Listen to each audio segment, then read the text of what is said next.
अब आप लोग सब अपने माइक को ऑफ रखें, ये बात याद रहे, क्योंकि मैंने आपके माइक ऑफ नहीं किए। चलिए, अब सब लोग ध्यान देंगे बेटा। अब हम हेनरी लॉ पढ़ेंगे, ठीक है। हेनरी लॉ पढ़ने से पहले ये जान लेते हैं कि हेनरी लॉ होता क्या है। पहले समझिए किस लिए दिया गया है। तो ये दिया गया है सॉल्युबिलिटी को बताने के लिए। किसकी सॉल्युबिलिटी? गैस की। कहाँ? लिक्विड में। तो ऐसे सॉल्यूशंस के बारे में बात की गई है जहां पर गैस को लिक्विड में डिसॉल्व किया गया है, और गैस को लिक्विड में डिसॉल्व करने से जो सॉल्यूशन बनेगा उसका नेचर होगा लिक्विड सॉल्यूशन। तो वो कैसा सॉल्यूशन बनने वाला है? Liquid solution. हमें सबको पता है ये कौन है, यहाँ ये सॉल्वेंट है। ये याद रखेंगे बेटा, जिस तरह का सॉल्यूशन बना है उसी जैसी स्टेट वाला कौन होता है? सॉल्वेंट होता है।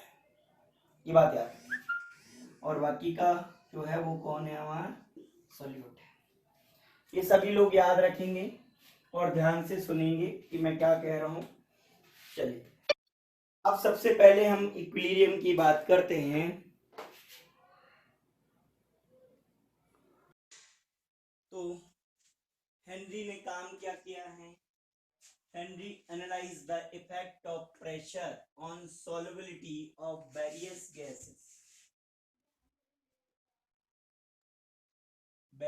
Gases in liquid. तो लिक्विड में जो गैसों की सॉल्युबिलिटी है उसको एनालाइज किया है। किसने? हेनरी ने। कब किया है? इन 1803 में। इन 1803 Henry analyzed the effect of pressure on solubility of various gases in liquid. Liquid में तमाम जो गैसें की सॉल्युबिलिटी, बहुत सारी गैसें हैं जिनकी डिफरेंट डिफरेंट सॉल्युबिलिटी होती है गैस में, उसको एनालाइज किया है हेनरी ने। ठीक है बेटा। अच्छा, कैसे? मैं एक बात करता हूँ। और उसने एक स्टेप, इस बेस पर उसने एक लॉ स्टेब्लिश किया है, वो बात समझ लीजिए।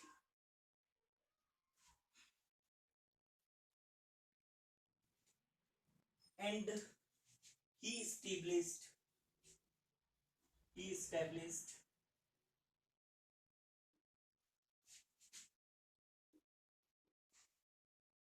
क्वांटिटेटिव क्वांटिटेटिव समझते हैं? क्वांटिटी वाली रिलेशन बताई है। Quantitative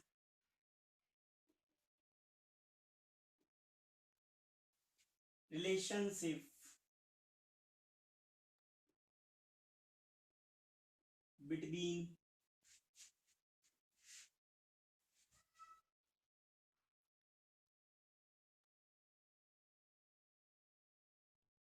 mass of gas dissolve।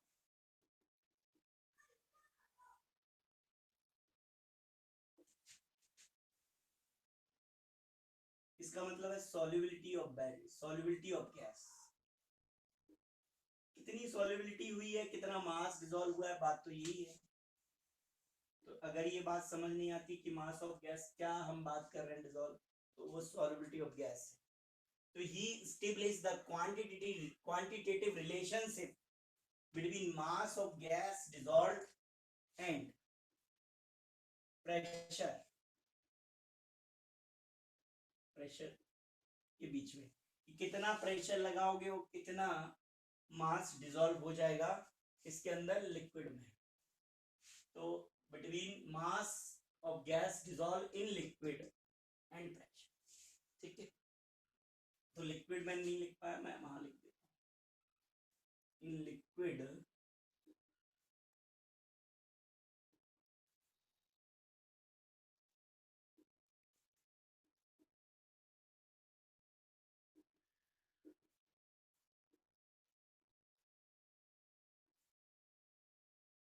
And pressure.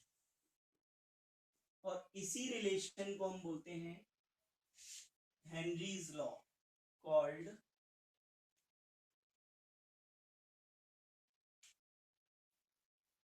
Henrys, इसको बोलते हैं हेनरी लॉ। समझ में आ गया? चलिए कोई बात नहीं, मैं इसको एक्सप्लेन करता हूँ कैसे। तो सबसे पहले हम सोडा ड्रिंक की बोतल ले लेते हैं सामने, ध्यान देंगे बेटा।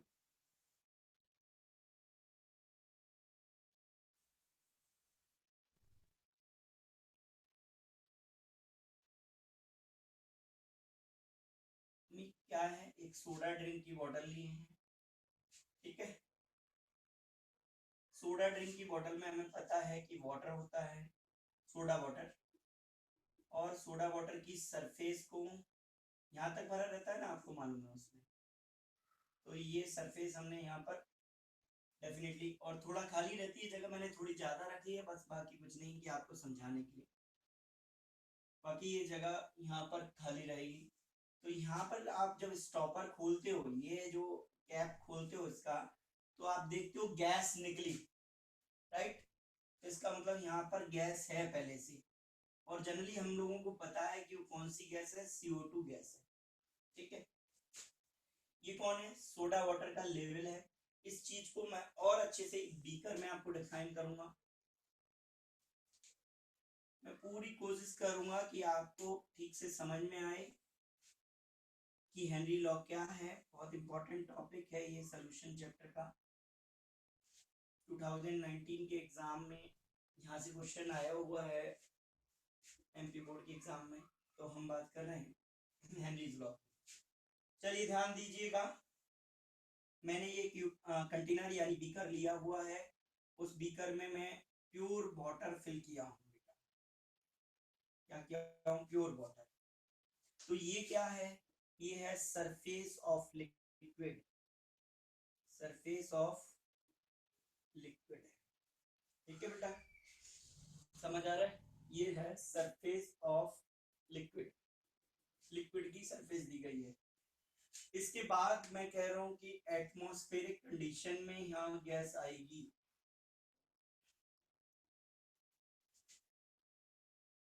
यहाँ ध्यान देना बेटा, एटमॉस्फेरिक कंडीशन में यहाँ कोई गैस आएगी, बिल्कुल चारों तरफ गैस है, तो गैसेस के मॉलिक्यूल यहाँ आ जाएंगे, और ये नीचे तक आएंगे, टकराएंगे यहाँ तक, मैं उनकी बात करूंगा, लेकिन अभी थोड़ा सा टाइम है हमें पूरी बात जानने का, ठीक। तो ये गैस के मॉलिक्यूल कहाँ टक्कर मारने वाले हैं, यहाँ पर। अच्छा, ये गैस के मॉलिक्यूल हैं, ध्यान देना बेटा,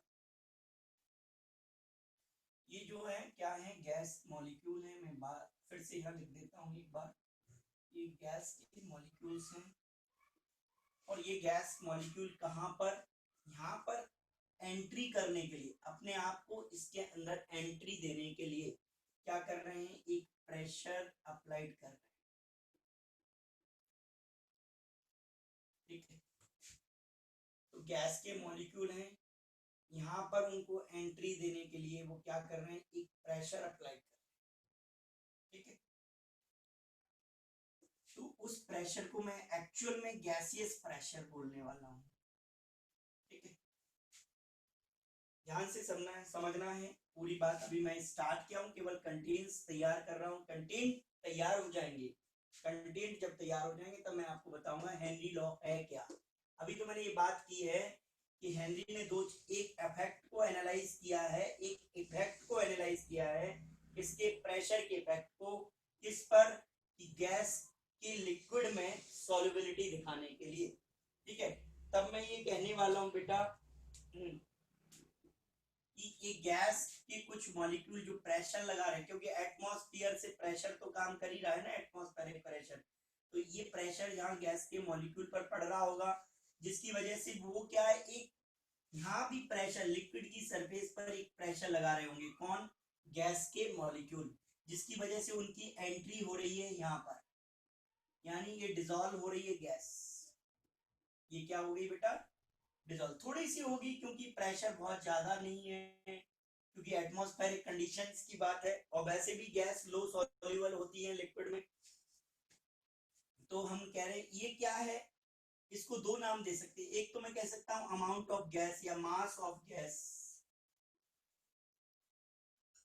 मास ऑफ गैस जो कि डिसॉल्व हो चुका है, मास ऑफ गैस डिसॉल्व, ठीक है। या फिर इसको कह सकते हैं सॉल्युबिलिटी ऑफ गैस, ठीक है। तो मैंने ये कहा कि यहाँ पर ये प्रेशर लग रहा है एटमॉस्फेरिक प्रेशर, ये समझ लेना है आपको। एटमॉस्फेरिक प्रेशर जब मॉलिक्यूल पर लगेगा तो मॉलिक्यूल क्या करेंगे, एक प्रेशर लगाएंगे, कहाँ, लिक्विड की सरफेस पर। उस प्रेशर को कहेंगे गैसियस प्रेशर। कौन लगा रहा है, गैस के मॉलिक्यूल प्रेशर लगा रहे हैं, इसलिए मैंने उस प्रेशर को नाम दिया है गैसियस प्रेशर। समझ गए, गैस के मॉलिक्यूल लगा रहे हैं प्रेशर, तो मैंने कह दिया कि वो प्रेशर कौन सा है, गैसियस प्रेशर है। कहाँ लगा रहे हैं, लिक्विड की सरफेस पर। क्यों लगा रहे हैं, उस लिक्विड में एंट्री करने के लिए, यानी सॉल्युबल होने के लिए, क्योंकि उनके ऊपर भी एक प्रेशर काम कर रहा है, एटमॉस्फेरिक प्रेशर।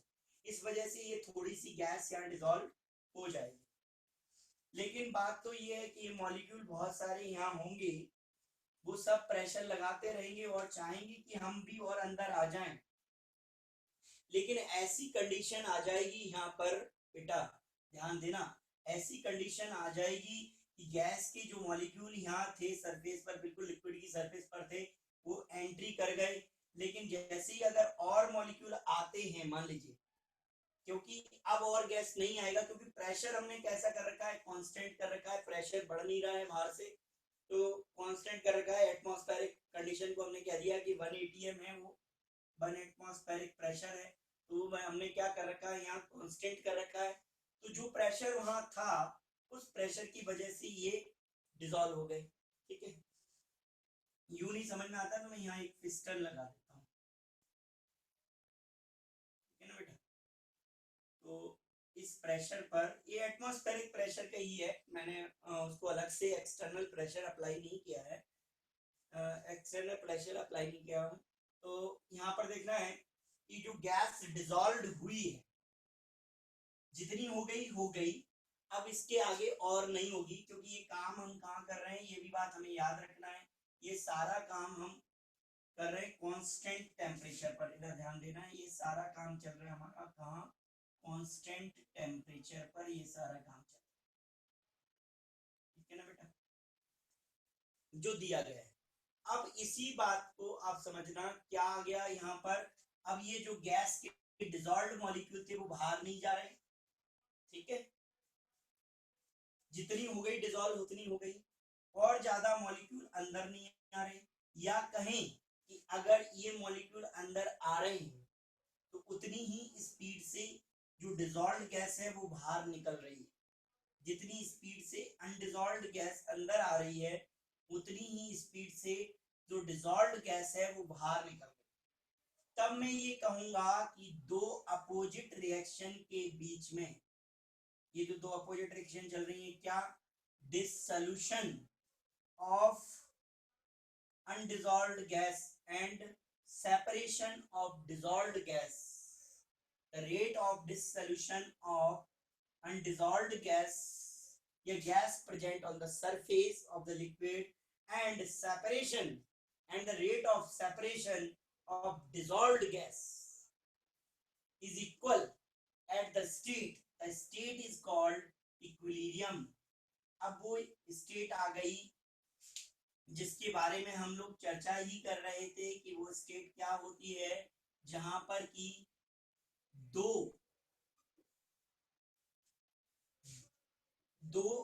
अपोजिट रिएक्शन की स्पीड, दो अपोजिट रिएक्शन की स्पीड इक्वल हो जाती है। दो अपोजिट रिएक्शन की स्पीड क्या हो जाती है, इक्वल हो जाती है, उसको हम कहते हैं इक्विलिब्रियम स्टेट। जो अपोजिट रिएक्शन की स्पीड जहां पर जाकर इक्वल हो जाती है, उसको हम कहते हैं इक्विलिब्रियम स्टेट। समझ में आ रहा है। तो दो अपोजिट रिएक्शन जो चल रही थी, जिनकी रेट जहां जाकर इक्वल हो गई, उसको हमने क्या कह दिया बेटा, इक्विलिब्रियम स्टेट कह दिया। समझ गए आप लोग, इतनी सी बात। इक्विलिब्रियम आ गया कांस्टेंट टेम्परेचर पर। अब नई बात एक और, जो मैं आपके आगे और बता देता हूँ, ताकि आपको ये लॉ इस तरह से लर्न हो जाए, इस तरह से सीख जाएं कि हम कभी भूले ही नहीं, जरूरत ही नहीं पड़े भूलने की। भाई कोई जरूरत ही नहीं है आए हमारे सामने, ऐसी कंडीशन ही नहीं आ पाए कि हम भूल पाए। चलिए, अब मैंने कहा कि इसमें पता है मुझे एक डेफिनेट वॉल्यूम में लिया हूँ किसका, लिक्विड का। ये मैंने उसकी सरफेस बना ली है, लिक्विड की सरफेस। यहाँ पर मैं दोबारा से लिख देता हूँ, सरफेस ऑफ लिक्विड। ठीक है दोस्त, हमें ये भी पता है कि ये मॉलिक्यूल्स यहाँ हैं। अब यहाँ से देखना बेटा, मैं पता था कि मॉलिक्यूल यहाँ है, लेकिन मैं ये पिस्टन नीचे ला रहा हूँ, यानी क्या बढ़ा रहा हूँ बेटा, प्रेशर इंक्रीज कर रहा हूँ। प्रेशर क्या कर रहा हूँ, यहाँ बढ़ा रहा हूँ। जब प्रेशर बढ़ाऊंगा तो मॉलिक्यूल्स कहाँ आ जाएंगे, पास पास आ जाएंगे, राइट। तो ये मॉलिक्यूल क्या आ जाएंगे, पास पास आ जाएंगे। अब ये पास पास जो मॉलिक्यूल आए हैं, ध्यान से सुनेंगे, वो क्या है, ज्यादा प्रेशर लगाएंगे लिक्विड की सरफेस पर। ये कौन है, गैस मॉलिक्यूल। गैस मॉलिक्यूल्स हैं ये क्या करेंगे, प्रेशर लगाएंगे लिक्विड की सरफेस पर, राइट। तो ये प्रेशर लगाएंगे लिक्विड की सरफेस पर। अब ज्यादा, क्योंकि एक्सटर्नल प्रेशर क्या हो चुका है, ज्यादा हो चुका है। तो जो गैस पहले से डिसॉल्व थी, ध्यान देना बेटा, जो गैस यहाँ पहले से डिसॉल्व थी उसका अमाउंट बढ़ जाएगा, क्योंकि ज्यादा क्योंकि यहाँ हम कहें तो कंसंट्रेशन बढ़ जाएगा, किसका, मॉलिक्यूल का। concentration of molecule increase on the surface of liquid। तो लिक्विड की सरफेस पर, ध्यान से सुनेंगे बेटा, लिक्विड की सरफेस पर मॉलिक्यूल का कंसंट्रेशन बढ़ जाएगा, और कंसंट्रेशन बढ़ जाएगा मतलब प्रेशर बढ़ जाएगा। प्रेशर बढ़ने से वो क्या करेगी, एंट्री उनकी जल्दी होगी, और ज्यादा गैस जो है, ज्यादा गैस यहाँ एंटर कर जाएगी, राइट। और कुछ देर बाद जितनी गैस को एंटर, क्योंकि प्रेशर हमने यहाँ पर अब क्या कर दिया, हाई प्रेशर पर इसको सील्ड कर दिया है। हाई प्रेशर पर इसको, जो बटन को सील किया जाता है ना, वैसे ही हमने हाई प्रेशर पर इसको क्या कर दिया है, सील्ड कर दिया है। इसलिए अब और ज्यादा गैस डिसॉल्व जितनी होनी है मैक्सिमम, वो हो जाएगी। अब और ज्यादा नहीं होगी, तो थोड़ी सी यहाँ पर बचेगी गैस, जिसको कहेंगे हम अनडिसॉल्व्ड गैस, या फिर gas present on the surface of the liquid, right. Undissolved gas कहेंगे, या कहेंगे gas present on the surface of the liquid, right. दो कंडीशन बात करने वाले हैं, कि gas present on the surface, undissolved gas, और जो डिसॉल्व हो चुकी है वो हो चुकी है। तो कुछ देर बाद हम कहने वाले हैं एक नया इक्विलिब्रियम सेटअप होने वाला है, एक नया इक्विलिब्रियम स्टेबलिस्ट या सेटअप होने वाला है यहाँ पर, कि मतलब जितनी गैस डिसॉल्व हो गई, अब नहीं होगी, लेकिन इससे ज्यादा हो गई ना बेटा। तो इसका मीन क्या है, कि प्रेशर आप यहाँ पर जैसे जैसे, एक्सटर्नल प्रेशर की बात नहीं करें, एक्सटर्नल तो लगा दिया, ये मॉलिक्यूल यहाँ पर जैसे जैसे प्रेशर बढ़ाते जाएंगे अपना, यहाँ पर प्रेशर ज्यादा होता चला जाएगा मॉलिक्यूल का, वैसे वैसे ज्यादा गैस एंटर कर जाएगी। यानी मास ऑफ डिसॉल्व्ड गैस जो है, मास ऑफ डिसॉल्व्ड गैस जो है बेटा, mass of dissolved gas increase होगा, या कह सकते हैं मास of gas which is dissolved in liquid, वो क्या हो जाएगा बेटा, इंक्रीज हो जाएगा, बढ़ जाएगा। तो हम ये कह रहे हैं कि mass of the gas dissolved in liquid is depend on the pressure which applied by the gaseous molecule on the liquid surface। मतलब हम साफ कह रहे हैं कि कितनी गैस यहाँ डिसॉल्व होगी, उसका कितना मास डिसॉल्व होगा, ये डिपेंड करता है कि गैस के मॉलिक्यूल ने लिक्विड की सरफेस पर कितना प्रेशर लगा दिया, कहाँ, इक्विलिब्रियम कंडीशन, राइट बेटा, इक्विलिब्रियम कंडीशन। और प्रेशर क्यों कांस्टेंट करके रखें, कि मान लो अगर हम यहाँ प्रेशर टेम्परेचर क्यों कांस्टेंट करके रखें, मान लो टेम्परेचर बढ़ता है तो गैस तो छोड़ के भागेगी। कल मैंने कहा था कि आप घर पे जो पानी है, एक चीज समझा रहा था मैं कल, तो मैं आपको बता रहा था कि जैसे पानी है खुली यूटेंसिल में, भगोनी में पानी है और पानी को आप गर्म करना चाहते हैं, तो क्या होगा कि वो पानी के ऊपर बबल आने लगेंगे जब गर्म करोगे, तो इसका मतलब वो गैस थी उसके अंदर जो डिजोल्व, वो बबल बन बन के बाहर आ रही है, राइट। तो ये गैस की सॉल्युबिलिटी कम होगी जैसे जैसे टेम्परेचर बढ़ाएंगे, इसलिए हमने टेम्परेचर क्या रखा है यहाँ, कांस्टेंट। ठीक है ना। तो हमारे पास ये सारी बात समझ में आई होगी। अब मैं बताता हूँ आपको लॉ क्या कह रहा है। ये एक मिनट, लॉ ये क्या कह रहा है, चलिए दोबारा से ध्यान से समझेंगे। लॉ क्या, अकॉर्डिंग टू द लॉ,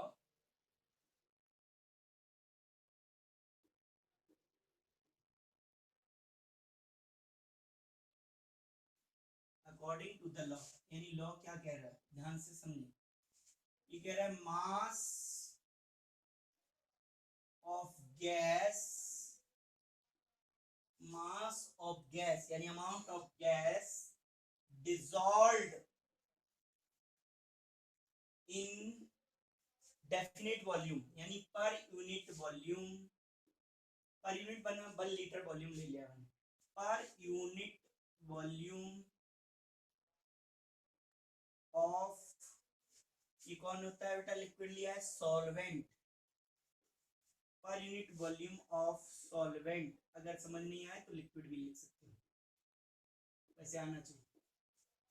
तो मास of gas dissolved in per unit volume of solvent at constant temperature, कहां पर बेटा, कांस्टेंट टेम्परेचर पर हम बात की,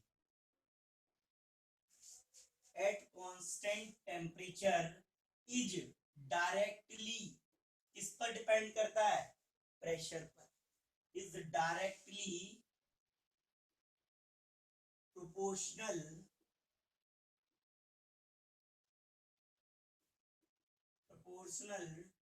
to the pressure which is applied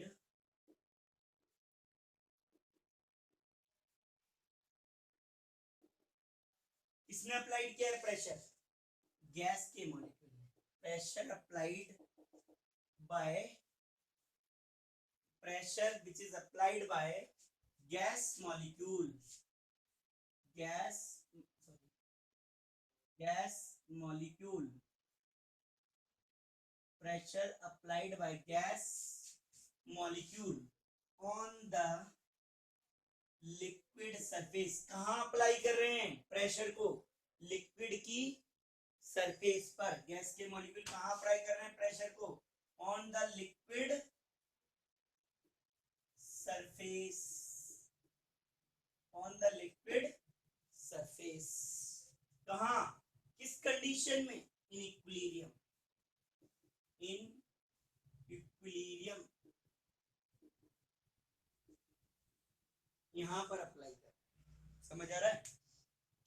तो दोबारा सुनेंगे एक बार, मैंने क्या कहा, मास ऑफ गैस डिसॉल्व, ये कितना गैस का मास डिसॉल्व हुआ है, in per unit volume of solvent यानी लिक्विड, इज डिपेंड और डायरेक्टली प्रोपोर्शनल, इज डिपेंड, कहां पर डिपेंड करता है, एट कांस्टेंट टेम्परेचर।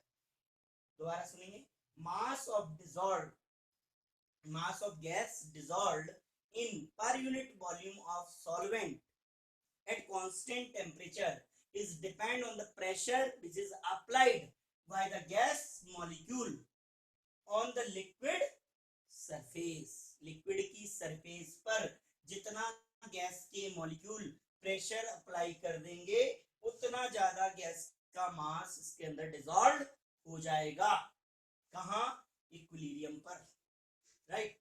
इसी को कहते हैं हेनरी लॉ। तो ये है आपका क्या, हेनरी लॉ। तो हमने कहा है mass of gas dissolved in per unit volume, ध्यान दो, मास of gas dissolved in per unit volume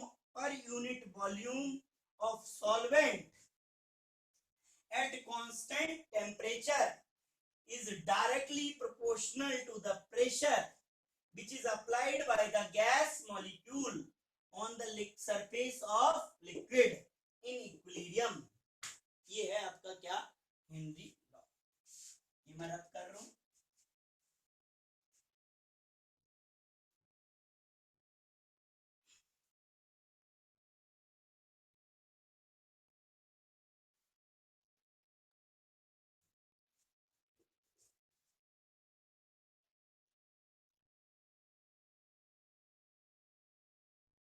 तो हमने क्या समझ लिया कि पर यूनिट वॉल्यूम में कितना गैस का मास डिसॉल्व होगा कांस्टेंट टेम्परेचर पर. ये डिपेंड करेगा कि गैस के मॉलिक्यूल वहां लिक्विड की सरफेस पर कितना प्रेशर लगा देते हैं. समझ आ गया बेटा. चलिए, तो मैं यहाँ कहने वाला हूं कि मास ऑफ गैस, ध्यान से समझना बेटा, मास ऑफ गैस डिपेंड करता है किस पर, जो प्रेशर अप्लाइड किया जाता है. ध्यान से समझ लेंगे बेटा, जो प्रेशर अप्लाइड किया जाता है. तो ये है हेनरी का लॉ. एट कांस्टेंट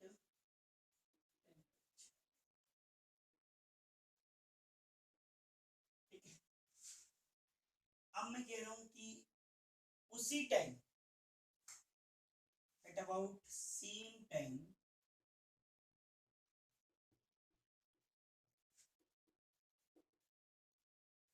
डेल्टन भी उसी टाइम काम कर रहे थे हेनरी के साथ ही.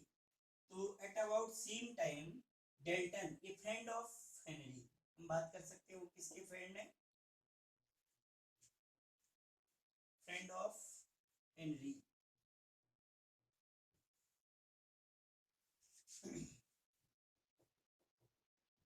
Eight about same time Dalton, a friend of Henry, Henry के एक दोस्त थे डेल्टन, जो उसी टाइम एक काम कर रहे थे. और उन्होंने कहा state that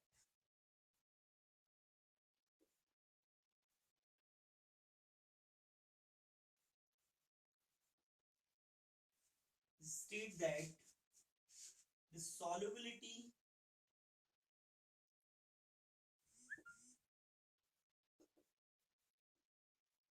of gas, state that on the air, किस बेस पर स्टेट कहा मैं बता देता हूँ. Is state that on his experimentation, on his experimentation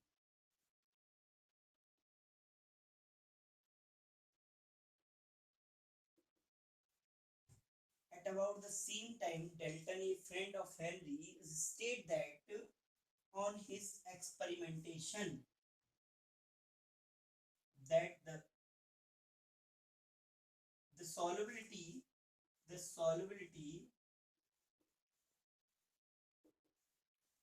of gas, क्या कहा इन्होंने, solubility of gas is function of the, एक minute, solubility of gas present in liquid, कहां पर, लिक्विड में ना, इसीलिए हम बात कर रहे हैं.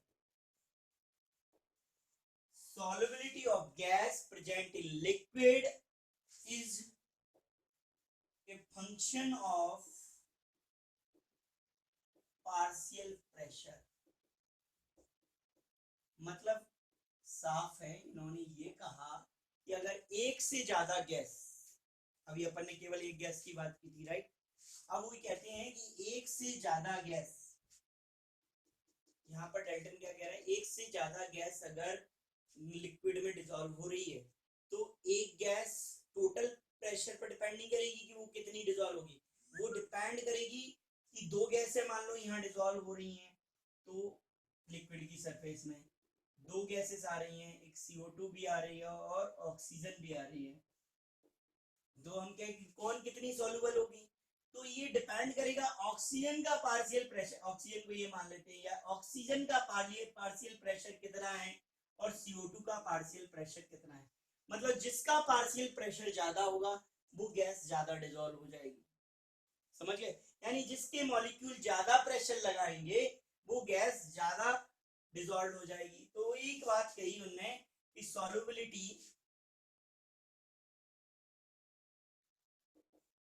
जो सॉल्युबिलिटी है किसकी, गैस की, अलग अलग गैसों की सॉल्युबिलिटी के बारे में बात की है।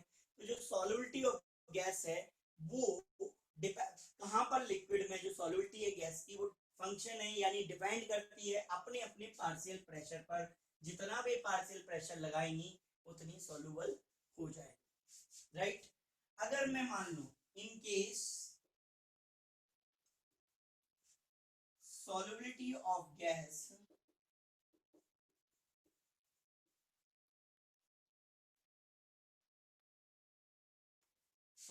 of gas in liquid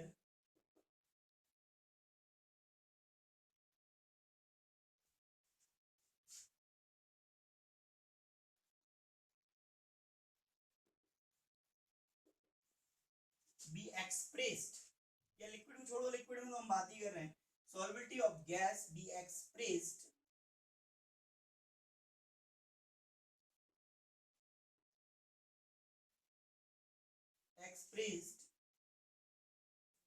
of its mole fraction। तो हम solubility of gas को क्या किसमें एक्सप्रेस कर रहे हैं, in case solubility of gas be expressed of its mole fraction, मतलब मोल फ्रैक्शन क्या है, कंसंट्रेशन की टर्म है, ठीक है। यहां पर ये समझ, मैं बता देता हूं, solubility of gas be expressed in term, term है ना ये किसकी, in term of its mole fraction। अगर हम solubility को उसकी टर्म मोल फ्रैक्शन में एक्सप्रेस करते हैं, ठीक है, मोल फ्रैक्शन को रिप्रेजेंट किसे करते हैं बेटा, एक्स से, ठीक है, तब के लिए क्या होगा, तो देन हम कहेंगे partial pressure of the gas, इसको मान लीजिए आप पी, पार्शियल प्रेशर, राइट। और एक चीज है आपके पास क्या, mole fraction of the gas, mole fraction of the gas, तो मोल फ्रैक्शन को क्या मान रहे हो आप, एक्स, एक्स से रिप्रेजेंट करते हैं। द मोल फ्रैक्शन मतलब amount, mass of gas directly proportional to their partial pressure, उसी गैस के पार्शियल प्रेशर के डायरेक्टली प्रोपोर्शनल होगा। मतलब साफ है कि पार्शियल प्रेशर डायरेक्टली प्रोपोर्शन है किसके, मोल फ्रैक्शन ऑफ गैस के। जैसे मान लीजिए ये रहा पार्शियल प्रेशर, ये डायरेक्टली प्रोपोर्शनल किसके, मोल फ्रैक्शन ऑफ गैस के। अगर मैं प्रोपोर्शन का साइन हटाऊंगा तो यहाँ ये कांस्टेंट आ जाएगा, किसने बताया था ये कांस्टेंट, हेनरी ने, तो मैं इसको कहूंगा हेनरी कांस्टेंट है डॉट एक्स। तो पी क्या है, partial pressure of the gas, और ये क्या है, mole fraction of the gas, मतलब उस सॉल्यूशन में, ये किसकी बात हो गई, सॉल्यूशन की, तो उस लिक्विड में जो गैस डिसॉल्व है, मान लो वहां दो गैस है डिसॉल्व है, टर्नरी सॉल्यूशन की बात कर रहे हैं, तो हम कहेंगे कि हर गैस उसके पार्शियल प्रेशर पर डिपेंड करेगी, उसकी सॉल्युबिलिटी की, उसकी उस गैस का पार्शियल प्रेशर कितना है लिक्विड की सरफेस पर, इस पर डिपेंड करेगी उस गैस की सॉल्युबिलिटी, राइट। तो हमने ये कह दिया। अब अगर कोई न्यूमेरिकल आता है उसमें वो कहता है कि अगर पार्शियल प्रेशर हमें पता है, मोल फ्रैक्शन हमें पता है, तो आप हेनरी कांस्टेंट को कैलकुलेट करके बताइए, तो हम क्या कहेंगे, partial pressure is divided by mole fraction. समझ में आ रहा है इतना, अगर इधर नहीं दिख रहा हो तो यहाँ लिख,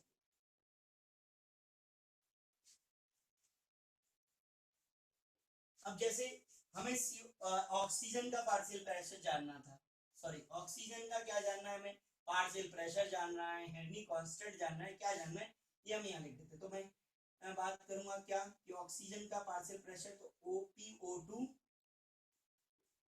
equals to KH dot XO2, यानी ऑक्सीजन का मोल फ्रैक्शन, ऑक्सीजन का पार्शियल प्रेशर, हेनरी कांस्टेंट। इस केस में ऑक्सीजन के लिए हेनरी कांस्टेंट निकालने के लिए उसके पार्शियल प्रेशर को मैं ऑक्सीजन के मोल फ्रैक्शन से, इस तरह से हम जान पाएंगे कि हेनरी लॉ क्या है।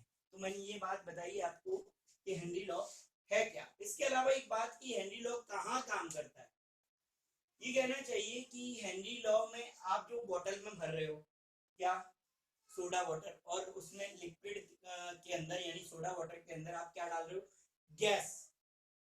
तो गैस कहाँ डाली आपने, हाई प्रेशर पर। उस समय जब आपने हाई प्रेशर पर डाली तो उससे पहले प्रेशर कैसा था, लो। तो हमें फेवरेबल यानी कंडीशन क्या होनी चाहिए हेनरी की लॉ को अप्लाई करने के लिए, प्रेशर शुड बी लो, लो होना चाहिए, यानी नॉट टू हाई, मतलब बहुत ज्यादा हाई नहीं होना चाहिए प्रेशर, क्योंकि आप प्रेशर बढ़ाओगे तभी तो सॉल्युबिलिटी बढ़ेगी। पहले से प्रेशर ज्यादा है और ज्यादा प्रेशर पे कोई गैस डिसॉल्व हो पा रही है तो फिर बहुत ज्यादा डिफरेंस नहीं आएगा, तो सॉल्युबिलिटी हम ज्यादा बढ़ा ही नहीं पाएंगे क्योंकि प्रेशर पहले से बढ़ा हुआ है। दूसरी बात, उस समय का टेम्परेचर कम होना चाहिए, टेम्परेचर शुड बी, देखो बेटा टेम्परेचर क्या है, अगर हम हाई कर देते हैं, मान लीजिए देखो प्रेशर कैसा कर लिया आपने, कंडीशंस दोबारा सुन लें एक बार, प्रेशर कैसा होना चाहिए बेटा, should be low, not too high, and temperature should be high, थोड़ा सा ज्यादा हो, क्योंकि उस समय हम डिसॉल्व कर रहे हैं। तो टेम्परेचर अगर मान लो किसी कंडीशन में थोड़ा बहुत बढ़ गया तो गैस वहां से हटने की कोशिश करेगी, ठीक है ना। टेम्परेचर बढ़ गया तो पहले टेम्परेचर कंडीशन में थोड़ा ज्यादा होना चाहिए, ताकि जब हम गैस उसमें डिसॉल्व कर दें और उसके बाद थोड़ा बहुत टेम्परेचर बढ़े तो उस पर कोई फर्क ना पड़े। तो इसलिए टेम्परेचर थोड़ा सा टेम्परेचर टू बी हाई होना चाहिए उस समय, should be high, not to be low, very लो।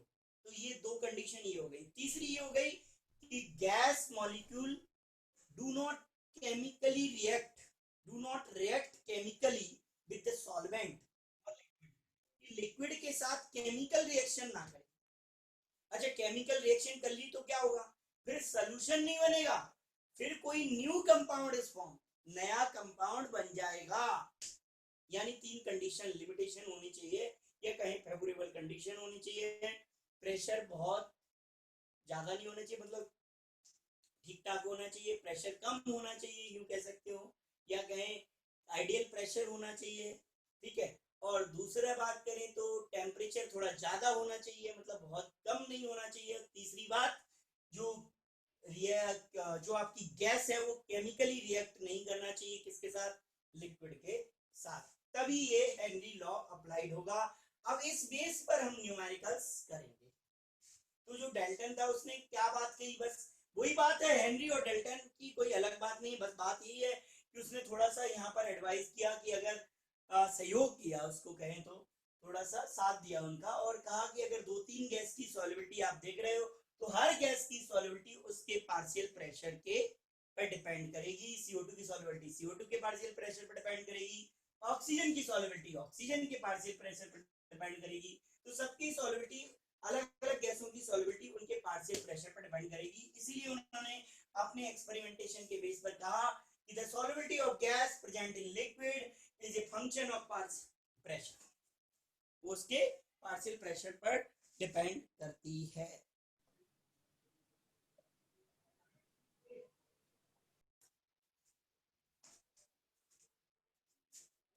अब हम बात कर रहे हैं एप्लीकेशन ऑफ हेनरीज लॉ। क्या क्या एप्लीकेशन, पहला in preparation of soda drink,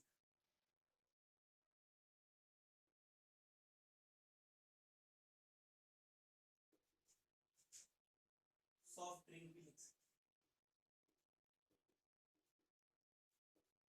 तो सॉफ्ट ड्रिंक बनाने में इसका यूज होता है, कैसे कि बेटा हम क्या करते हैं, the solubility of gas is increase by the increasing of pressure, right. तो हम क्या करते हैं कि हाई प्रेशर पर सील करते हैं बोतल को, ठीक है, सॉफ्ट ड्रिंक की बोतल को, ताकि CO2 जो है उसके अंदर डिसॉल्व हो जाए, राइट, ज्यादा से ज्यादा CO2 उसके अंदर आ जाए। तो सॉफ्ट ड्रिंक की बोतल बनाने में यूज करते हैं। दूसरा,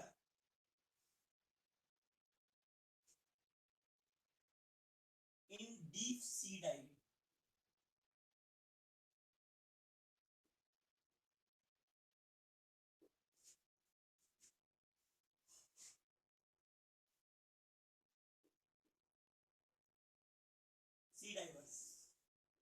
सी डाइविंग तो आपने सुनी हो, जो डाइवर्स होते हैं ना वो समुद्र में सी में अंदर चले जाते हैं गहरे बहुत दिनों, एक दो दो चार चार छः छः घंटे तक बाहर नहीं आते।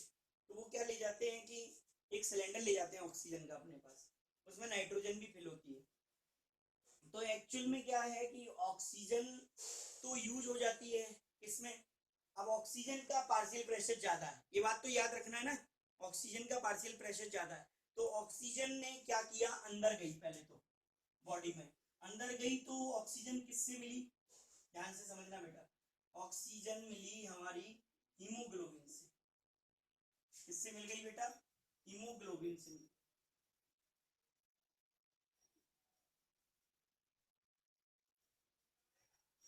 हीमोग्लोबिन से मिली, क्या बना लिया, ऑक्सी हीमोग्लोबिन नाम का एक कॉम्प्लेक्स बना लिया। ठीक है, ये कॉम्प्लेक्स बना लेते हैं। अब क्या होता है कि बाहर जब ये ऑक्सीजन था इसका पार्शियल प्रेशर ज्यादा था, जब रेस्पिरेशन में आपने ली, ठीक है, तो इसका पार्शियल प्रेशर क्या था, ज्यादा था, समझ में आया।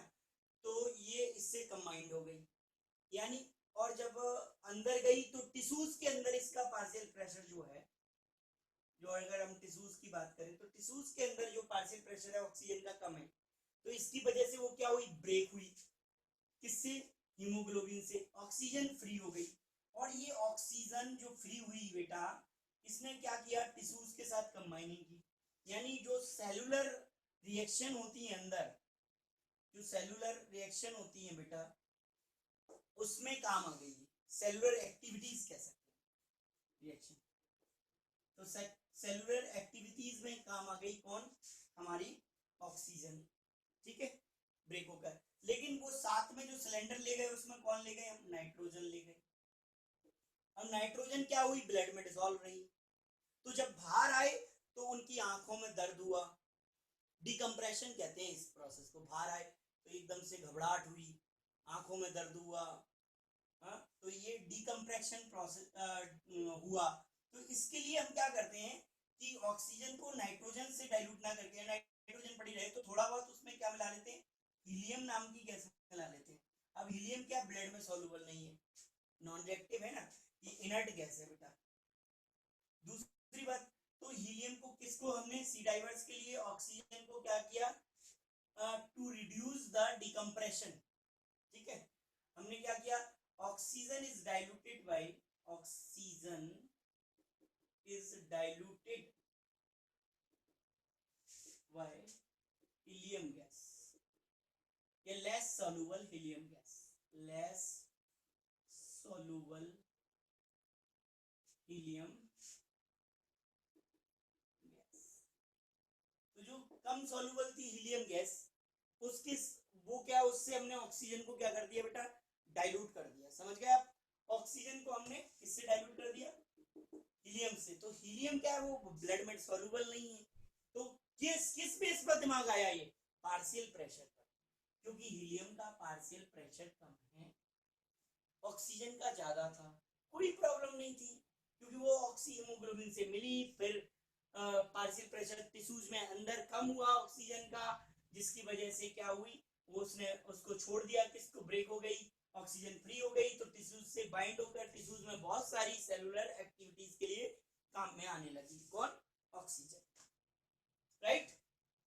ब्लड सर्कुलेशन है, डाइजेशन है, बहुत सारी सेलुलर एक्टिविटीज होती हैं जहां ऑक्सीजन हमें काम आती है, ठीक है। इसीलिए हम क्या करते हैं कि ऑक्सीजन के साथ जो नाइट्रोजन ले रहे हैं उसकी जगह पर या हम किसको मिला लेते हैं, ऑक्सीजन को डाइल्यूट किससे कर लेते हैं, हीलियम से कर लेते हैं, लेस सॉल्युबल हीलियम गैस, ये लिखा तो मैंने, लेस सॉल्युबल हीलियम गैस से डाइल्यूट कर, समझ में आ गया।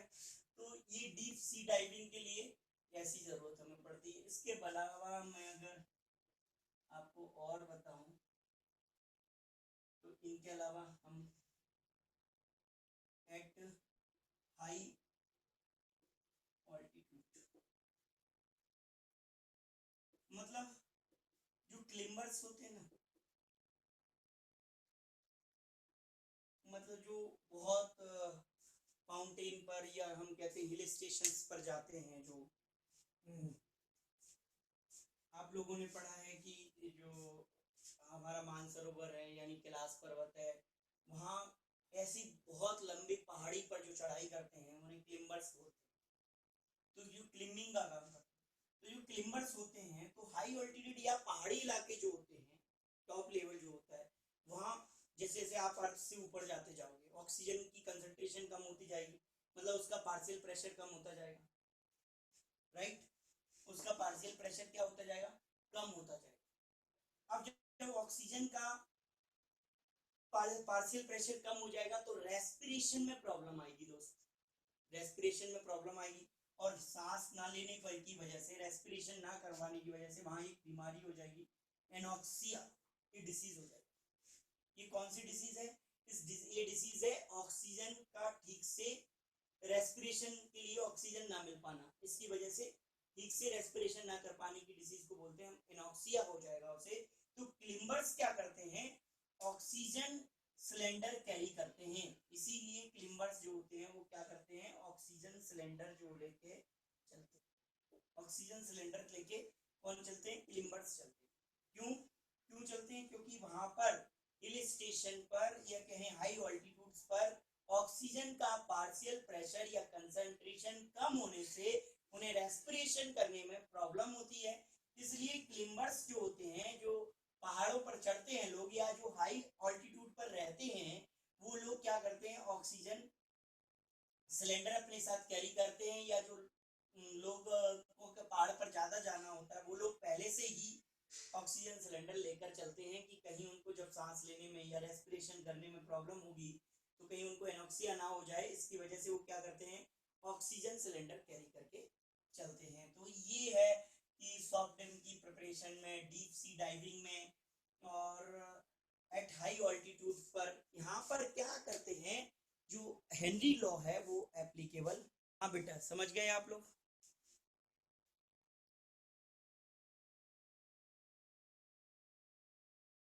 चढ़ते हैं एवरेस्ट वगैरह पे, वो हाँ उनको बोलते हैं हम क्लिम्बर्स, क्लिम्बिंग का काम करते हैं ना, चढ़ाई एवरेस्ट पर। क्लाइंबिंग, तो हाँ वो लोग यस क्या सर। करते हैं कि प्रेशर वहां कम है, किसका, ऑक्सीजन का प्रेशर वहां कम है, तो वो सिलेंडर में जब ऑक्सीजन हम लेके जाएंगे तो सिलेंडर में क्या होगा, बंद है ऑक्सीजन, तो प्रेशर उसका बढ़ जाएगा, और प्रेशर ज्यादा होगा तो रेस्पिरेशन में ऑक्सीजन आराम से बॉडी में जाएगी, ऑक्सी हीमोग्लोबिन बनाएगी, तो प्रेशर बढ़ने से रेस्पिरेशन आराम से हो जाएगा बेटा, राइट।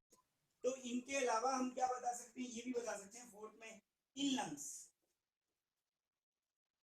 लंग्स लंग्स में क्या कंडीशन है, जो मैंने आपको समझाई कि ऑक्सीजन जाएगी, बाहर का हमारा प्रेशर, ऑक्सीजन का पार्शियल प्रेशर के साथ ज्यादा है, तो ऑक्सीजन से ऑक्सीजन किससे बाइंड होगी, हीमोग्लोबिन से, क्या बनाएगी, ऑक्सी हीमोग्लोबिन बनाएगी, तो अंदर उसका प्रेशर क्या हो गया, पार्शियल प्रेशर कम हो जाएगा ऑक्सी हीमोग्लोबिन बनने की वजह से, पार्शियल प्रेशर ऑक्सीजन का अंदर कम है, और कम है तो वो ब्रेक करेगी किसको, ऑक्सीजन को, ऑक्सीजन फ्री होगी तो वो टिश्यूज से बाइंड होगी, यानी टिश्यूज से टिश्यूज के पास जाके मिलेगी, और बहुत सारी जो सेलुलर एक्टिविटीज होंगी उनको पूरा करने के काम आएगी। तो ये चार एप्लीकेशंस तो हम कम से कम कर लें। तो in preparation of soft drink, in deep sea diving and high altitude, at high altitude, और इन लंग्स, लंग्स का मतलब है इन रेस्पिरेशन, इन रेस्पिरेशन में यूज होगा।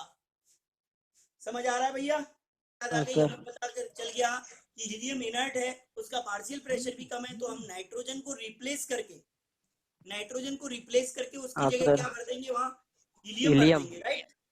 तो हीलियम का पार्शियल प्रेशर कम है, इसलिए वो ब्लड में ज्यादा सोल्यूबल नहीं हो पाएगी, राइट। तो यस बाहर सर। आएंगे तो किसी तरह का डिकम्प्रेशन, मतलब एकदम से कोई डिसीज नहीं होगी, एकदम से ब्लड नहीं आएगा, दर्द नहीं होगा, डिकम्प्रेशन बोलते हैं इसे, सी डाइवर्स को। जो डिकम्प्रेशन होता है उस डिकम्प्रेशन को रिड्यूस करने के लिए हमने ये किया, इसको डिकम्प्रेशन को रिड्यूस करने के लिए बेटा हमने क्या किया है, डिकम्प्रेशन को रिड्यूस करने के लिए, to reduce the decompression, the oxygen is diluted by less soluble helium gas. Decomposition मतलब जो कुछ